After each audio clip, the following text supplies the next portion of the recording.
What's up, archery people? Just want to make a quick video, quick mention here of the heaviest bow I have, which is the Bows Imperial, or as it can be also translated into English, the Crusader. Now, you probably all heard of the Tyron and the Despot. Those are definitely the more known models that Miško Rovčanin from Bows makes. But he has some other sort of modern, historically inspired but more modern designs that they're really good bows, and this is one of them, the Crusader, or the Imperial as it's officially called. This is the 66-inch version, 75 pounds at 28 inches, about 85 pounds at 30 inches, where it's the draw length I like to have for it, actually maybe slightly more, up to half an inch more. Really great bow. One of the problems with bows like these is that they are larger than your standard Asiatic Tatar, Mongolian, Ming Dynasty, Yuan, whatever, or the Manchu bows for that matter, but smaller than your average longbow, obviously, so stringing these things is quite a challenge. I usually use the method where I sit down on the floor, I push with my legs against the middle part, the grip. I put my stringer on the limbs, on the ends of the limbs, use my hands to keep them in that position until the bow gets its shape and they stay there, and I put the stringer around my back and I push with my legs, and I found that to be the most practical way. Stringing a bow this heavy, recurved with a lot of obviously pre-tension in it, by using the step-through method is, I mean, you can do it, but I have literally bruises around my legs because the limb that you put against your nock will literally try to dig into your bone.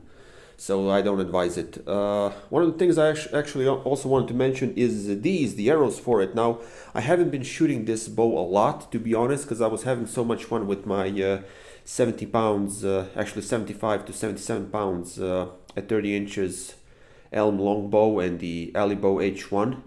But I plan to use this far more often in the future if the weather permits, because winter is coming, unfortunately, and it came very early this year.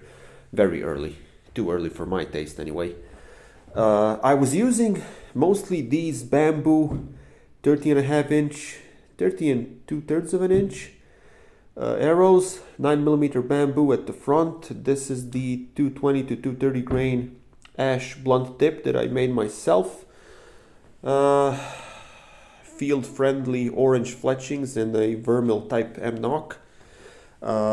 Definitely works great, but I want something more, something that will stick into the target, right? So I made these. Now the interesting thing about these is this is beech wood. Now, beech wood is definitely not the most ideal choice for an arrow. It's definitely historic. I believe they found beech wood arrows from the wreckage of the Mary Rose when it was lifted from the seafloor.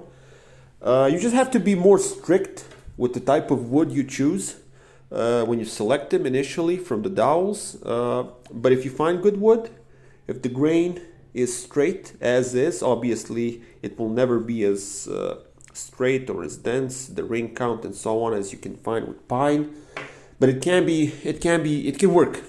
If you find good wood, it can work, and it can work quite well. Now, obviously, one of the main reasons why I chose beech wood is the weight. Bows like these require heavy weight arrows. Obviously, if you want to achieve 10 GPP, in this case, with arrows like these, something that's close to 850 grains, using pine is going to be a challenge. Now, I have 10mm pine dowels of great quality that I can use for this, but for just target arrows, they're good arrows, good performance, but just target arrows, I want to save those pine shafts for something more special, and beech wood in this case is everything I need. These are 190 grain, 23/64 of an inch tips, target tips. The shafts are tapered in the last third from 10 millimeters to about 9, slightly more. just for more comfort when you're actually controlling the nock. 6 1/4 of an inch fletchings, white fletchings. I used for finish, I use gunstock oil, which I now use regularly on all my arrows. It proves to be the best compromise between just, you know, standard boiled linseed oil or in some sort of a hard coated lacquer like acrylic lacquer or something like that. But yeah, I'm yet to test these. I have no doubts that they will fly good and all of that, but just sort of see how this Beech would behave on impact after, you know, several tens of impacts on harder ground and stuff like that. I have had no issues with mine. I'm pretty sure I will have no issues with these, but you know, first time is the first time, you know, until you tested it, you don't really know how it will behave. So fingers crossed. The bow is pretty good. I like the bow. I was able to draw it quite comfortably. Not too comfortably, but securely enough the first time I got it. But like I said, I haven't had a chance to shoot it that much. I mean, I've put maybe 300 at, actually no, I'm lying, 250 shots at most with these arrows. I have 3 more, but I'm definitely hoping to shoot a lot more with it, like to get like 1,000 to 2,000 shots in the next months. So yeah, it's a beautiful looking bow. I mean, when Mishko makes a bow, I'm pronouncing Mishko as most people in the world are, Mishkorovchanin. It's definitely a beautiful bow. I was slightly concerned about the grip here, because if you can see, it's relatively, there's not really any part that's like, there's only a small part here that's straight, but it turned out it's actually quite all right. It takes a little bit of getting used to, definitely. It's not as straightforward, literally straightforward as, for instance, my Sekai or the H1 Alley bow or what. It takes a little bit of getting used to, but it's definitely okay.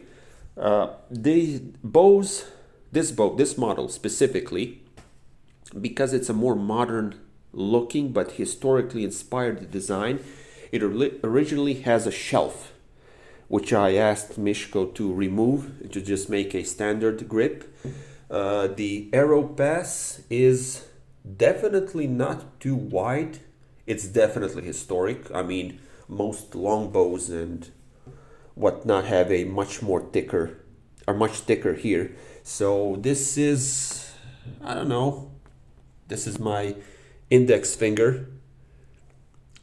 So not too, maybe this is at most, this is about 1 inch. So definitely a good looking bow, a good performer.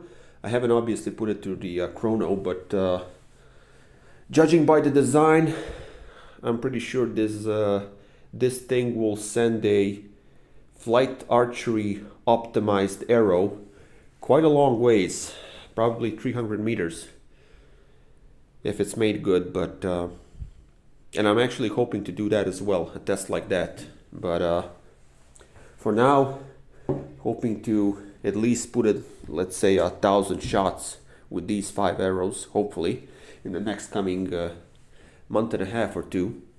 And yeah, it's a pretty good looking bow. That's all there is to it. See ya.